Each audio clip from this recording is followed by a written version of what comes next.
Bonjour tout le monde. Aujourd'hui, je vais vous présenter l'assurance Chapka. Donc, les documents qui vont être importants à envoyer en cas de sinistre, mais également toutes les garanties et les exclusions qui me semblent importantes. C'est pas toutes les exclusions, c'est pas toutes les garanties. Je vais dire celles qui me semblent essentielles pour un voyage et qui concerneront le plus grand nombre.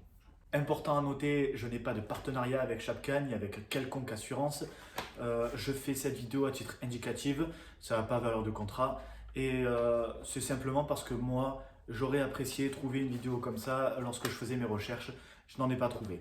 J'ai donc lu de fond en comble le contrat de Chapka, et pas que, parce que j'ai aussi lu le contrat de Ava. Voilà. Je vais parler uniquement du contrat de Cap Aventure. Les autres contrats de Chapka, je ne les connais pas. Je ne peux pas en parler, je ne les ai pas lus. Le plan de la vidéo se déroulera en 3 parties. La première abordera la démarche en cas de demande de prise en charge. La seconde traitera des garanties et des exclusions. Et la troisième fournira des conseils supplémentaires. Donc pour commencer, petit 1, je vais parler du côté un peu administratif, le côté un peu plus chiant. Donc dans cette partie-là, je vais parler uniquement des documents à envoyer en cas de sinistre. Ça va être donc pour tous les sinistres la même chose, ou presque en tout cas, avec quelques différences. Pour que les sinistres soient garantis, il va falloir l'envoyer sous 5 jours à chaque cas, après le sinistre, les documents nécessaires. Il faudra fournir le numéro de police d'assurance, la copie du passeport, la copie du visa, la copie du tampon du pays sur le passeport, la copie du billet d'avion depuis le domicile, un RIB et également un dépôt de plainte si agression. Pour les hospitalisations, il faut contacter chaque cas avant l'hospitalisation dans la mesure du possible. Il faudra également montrer à l'arrivée à l'hôpital pour une hospitalisation la carte d'assurance de chaque cas. Si on parle des frais médicaux en dehors des hospitalisations, sachez qu'il va falloir le questionnaire ou le certificat médical, la facture des frais acquittés, les ordonnances et les prescriptions, ainsi que les résultats d'examen. Pour ce qui concerne les vols des bagages, il faudra déposer plainte cette fois-ci 24 heures suivant le vol et transmettre le tout à chaque cas dans les 5 jours. Pour tout ce qui est volé, il faudra que ça apparaisse dans le dépôt de plainte et chaque cas n'indemnisera que les objets ayant apparu sur le dépôt de plainte. Et si jamais les objets ont été volés durant un transport aérien, il faudra un document qui atteste de la part de la compagnie aérienne qu'ils sont responsables de la perte, de la dégradation des objets. Pour les objets de valeur, si jamais vous n'avez pas de facture, il suffit que votre objet soit expertisé par un expert, du coup, logique. Pour ce qui est de la partie de garantie et exclusion. En ce qui concerne les frais médicaux, il faut savoir qu'ils sont quand même plutôt bien pris en charge par Chapka, les garanties étant assez élevées. Je vous laisse visualiser le tableau de garantie de Chapka. Je vous laisse le voir en 4 images différentes. En temps normal, ça tient sur 2, mais pour une meilleure visibilité, je l'ai mis en 4 parties dans la vidéo. On a droit également à un retour temporaire en France de 30 jours. La conduite des 2 roues en dessous de 125 cm3 est également prise en charge. C'est-à-dire que si vous avez un accident de scooter et que vous avez besoin de soins médicaux, vous serez pris en charge par Chapka. Pour tous les autres soins médicaux hors hospitalisation, vous serez pris en charge à hauteur de 200 000 € et vous n'aurez pas de franchise. Sauf les USA-Canada, que c'est un cas particulier, c'est 1 million d'euros et avec une franchise de 35 €, mais c'est une option supplémentaire qui vous coûtera un peu plus d'argent. Les soins des dents, c'est 600 € par an. Petite exception, si c'est au cours d'un accident, dans ce cas-là, ça monte à 1300 € au total, avec un maximum de 440 € par dent. S'il y a des frais d'optique suite à un accident, ceux-ci sont couverts jusqu'à hauteur de 400 €. Les exclusions des frais médicaux maintenant, c'est une chose hyper importante. Et il faut savoir que les pathologies préexistantes et non consolidées depuis au moins 6 mois ne sont pas prises en charge par Chapka et quasiment aucune assurance le prend en charge d'ailleurs. Si vous faites de la location de voiture, si vous avez un accident, ça ne couvrira pas également les dégâts matériels sur le véhicule. Petite précision, ce n'est pas médical, mais c'est important. Si vous vous blessez en faisant du bénévolat ou du travail, le Cap Aventure, c'est uniquement pour du tourisme, pas pour du bénévolat, pas pour du travail. Les sports extrêmes non plus ne sont pas pris en charge. On va en parler plus tard de ce que c'est que les sports extrêmes. Les prothèses dentaires, les prothèses auditives, les lunettes ne sont pas couvertes par Chapka. Pour les soins dentaires, il y a des exclusions également. Tout ce qui n'est pas un pansement, une obturation, une dévitalisation et une extraction des dents ne sont pas couvertes. Donc par exemple, le plus courant c'est le détartrage, les gingivites, les implants non plus, les frais d'optique qui ne sont pas dus à un accident ne seront pas couverts non plus. Les soins de dermato, ils ne seront pas pris en charge par Chapka, peu importe le médecin qu'on a consulté, que ce soit un spécialiste ou un généraliste. Donc ça va comprendre l'eczéma, ça va comprendre les allergies si elles étaient déjà connues, les verrues, l'acné, tout ce qui est lié à la dermato. Les IST, les dépistages et la contraception non plus. Pour ce qui est des bagages, ce qui est couvert, donc si la compagnie aérienne perd vos bagages, si vous avez subi une agression, s'il y a une détérioration suite à un événement catastrophique, un incendie, une inondation, voilà, ce sont les exemples donnés par Chapka. Si vos affaires sont dans une voiture, ils sont également pris en charge par Chapka. Attention, il y aura également d'autres exclusions, c'est-à-dire que si le véhicule stationne la nuit avec vos affaires dedans entre 22h et 7h du matin sur la voie publique, dans ce cas-là, ça ne sera pas pris en charge. Et petite subtilité aussi, pour que même la journée se soit prise en charge, il faut que vos effets personnels soient à l'abri des regards dans le coffre ou dans l'habitacle, mais à l'abri des regards, super important, et qu'il y ait une preuve d'infraction avec dépôt de plainte. Les vols commis par la ruse ne sont pas pris en charge. J'ai demandé à Chapka qu'est-ce que ça signifiait au final. Si je mets le bagage dans la soute du bus, que je m'endors, que je me lève à l'arrivée, que je vais chercher mon bagage qui n'y est plus, c'est pas pris en charge par Chapka. Les vols dans les campings, dans les caravanes, dans les remorques, dans les bateaux de plaisance, tous les produits médicaux, que ce soit lunettes, que ce soit dentiers, que ce soit prothèses auditives, les billets, les espèces, l'argent, les objets de valeur qui sont confiés aux transporteurs, aériens ou pas, c'est-à-dire que les objets de valeur, gardez-les sur vous. Les clés, les bagages, les téléphones portables et les tablettes font partie aussi des exclusions. Je mets un gros point rouge là-dessus. Attention, c'est les choses les plus fréquemment volées, mais ce n'est pas pris en charge.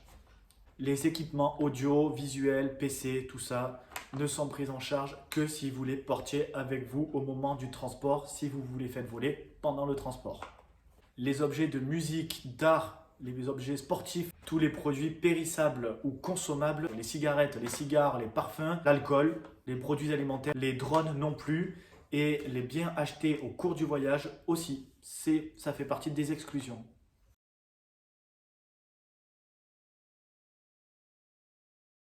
Il faut savoir que pour ce qui est de l'exclusion du vol de téléphone portable et des tablettes, les autres assurances en général de voyage le prennent en charge. Chapka non, ça fait partie des défauts de Chapka. Par contre, chose que Chapka prend en charge et que les autres assurances, notamment Ava, ne prend pas, c'est la reconstruction des papiers d'identité. C'est un point important, si on se fait voler les affaires, le passeport peut être indemnisé à hauteur de 150 € maximum. Pour ce qui est des frais de justice, un avocat peut être payé à hauteur de 13 000 €. Attention, sur l'avance de la caution pénale, ce n'est qu'une avance, ce n'est pas un paiement. Donc, ce n'est pas Chapka qui va payer une caution. Ou alors, en tout cas, il faudra lui rembourser. Et ils demanderont une preuve de remboursement auprès de votre famille souvent. Et ce remboursement devra être fait au bout de 3 mois maximum. Sur la partie responsabilité civile, je n'ai pas grand chose à dire là-dessus, si ce n'est qu'au niveau de la location du véhicule ou de la conduite de véhicule, vous ne serez pas garanti au niveau de la responsabilité civile, je dis bien, parce que ce n'est pas une assurance voiture, ce n'est pas ça, c'est une assurance voyage. Et donc, ils ne garantissent pas votre responsabilité civile à ce niveau-là. Il y a d'autres exclusions, mais bon, après, je trouve que ça fait plus partie du bon sens qu'autre chose, donc je n'en parle pas particulièrement. Pour ce qu'il y est des assistances de Chapka, alors vous avez la recherche, les frais de recherche et de premier secours qui sont donc plutôt pas mal. Vous avez jusqu'à 3 500 € par personne de frais de recherche. Si vous êtes 2, ça double, etc. Et jusqu'à une limite de 30 000 € par événement. C'est-à-dire que même si vous êtes 15, ça ne montera pas au-delà de 30 000 €. Le point suivant concerne l'assistance rapatriement. Vous devez passer obligatoirement par Chapka pour y avoir droit. Si vous devez être rapatrié pour des raisons médicales, ce sont les médecins de Chapka qui décideront en accord avec les médecins locaux. Et le rapatriement également de l'accompagnant, s'il y a un souci.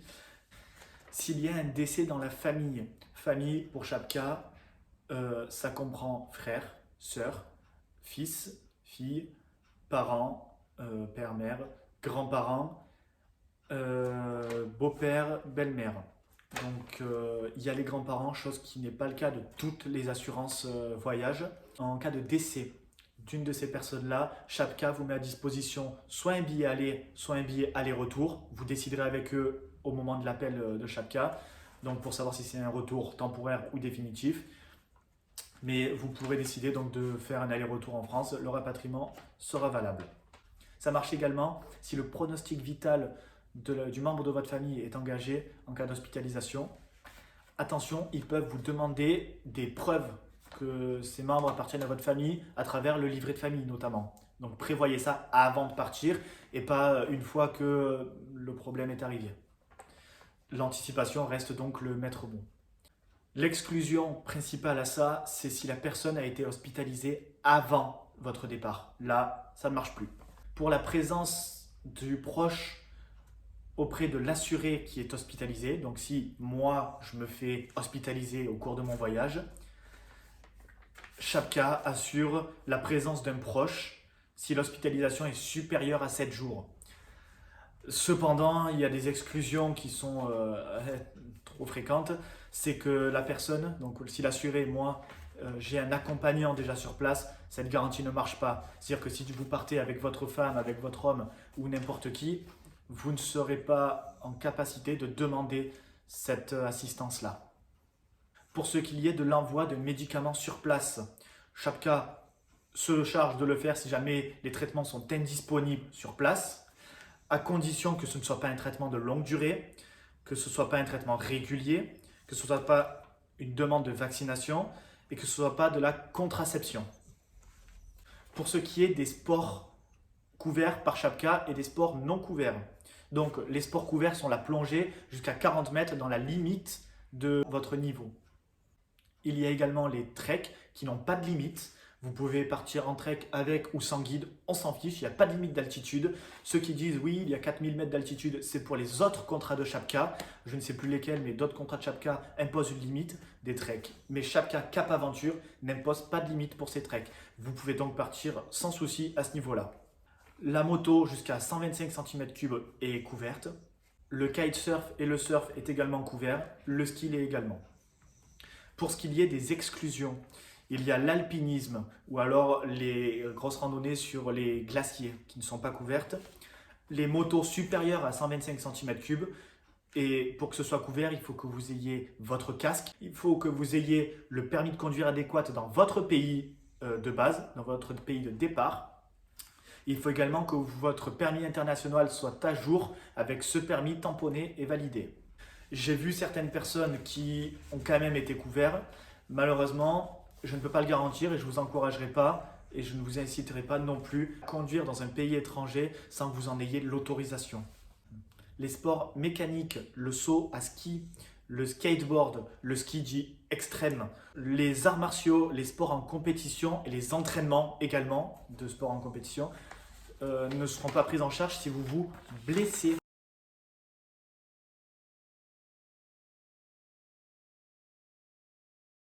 Je tiens également à donner quelques informations comme ça supplémentaires.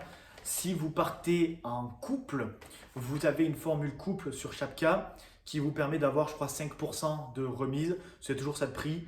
Par contre, alors ils vont vous demander aucun justificatif pour la souscrire, cette demande de remise pour couple. En revanche, ils peuvent vous en demander un de justificatif si vous avez un sinistre. Donc, ne mentez pas pour mentir et pour avoir une réduction si ce n'est pas le cas ou si vous n'avez pas de preuves. Ils peuvent vous demander notamment une facture aux deux noms avec du coup la même adresse. Ou alors, ils peuvent demander une facture des deux personnes indépendantes avec la même adresse. Ils peuvent demander alors sinon un avis d'imposition envoyé à la même adresse, un avis de pacte ou de mariage. ou un bail de location aux deux noms. Ça après, c'est vous qui le justifiez comme vous voulez, du moment où vous avez un de ces justificatifs. Je conseillerais même d'en avoir au moins deux, sait-on jamais. S'ajoute à ça également les frais de cercueil. J'aimerais en parler également. Shapka fait partie des rares assurances à mettre 2000 € là-dessus. Les autres assurances en général ne proposent rien à ce niveau-là. C'est toujours ça de prix, hein, si jamais il y a un souci, même si souhaitons-le qu'il n'y en ait pas. C'est quand même assez intéressant. Si vous êtes actuellement en train de faire des recherches pour les assurances, je vous encourage vivement à lire les contrats avant de les souscrire. Ça évitera vraiment de mauvaises surprises. Moi, j'ai lu Ava. Je la trouve assez intéressante également. C'est l'assurance notamment de On se fait la malle, qui est une personne qui voyage beaucoup également et dont ces informations ont été capitales dans mes recherches au niveau de mon tour du monde à moi. Pour ce qui est de Ava, donc je disais que c'était une très bonne assurance et cependant il y avait quelques exclusions qui moi m'ont un peu freiné et au final j'ai choisi Shapka, mais Ava était quand même assez intéressante. Par contre, je souhaitais signaler quand même quelques défauts de l'assurance Ava. Sait-on jamais, si vous faites des recherches actuellement, ça peut vous aider. Donc Ava ne vous couvrira pas pour les voyages dans certains pays. Il y aura l'Iran, la Syrie, le Soudan, la Corée du Nord, mais il y a également Cuba. Vous ne pourrez pas être couvert à Cuba, ce qui est quand même un point négatif. Ava ne vous couvrira pas non plus pour la conduite d'un scooter supérieur à 125 cm3. Peut-être que je me trompe, parce que c'est indiqué que oui dans le site du Tour du Mondiste, mais moi, lorsque j'ai lu le contrat assurance de Ava, je n'ai pas lu cela. Je vous montrerai l'article que j'ai trouvé, la partie du contrat d'assurance qui montre cela. Mais moi, je n'ai pas trouvé dans le contrat d'assurance que ça couvrait pour la conduite de scooter supérieure à 125 cm3 au niveau des frais médicaux. Si je me trompe, n'hésitez pas à me le dire parce que là, c'est un gros point d'interrogation. J'en ai fini pour cette vidéo. J'espère que ça vous aura plu, que ça vous aura fait avancer dans vos recherches. J'espère que vous auriez pu prendre des notes. En tout cas, je vous remercie de m'avoir écouté. Je vous souhaite une bonne journée.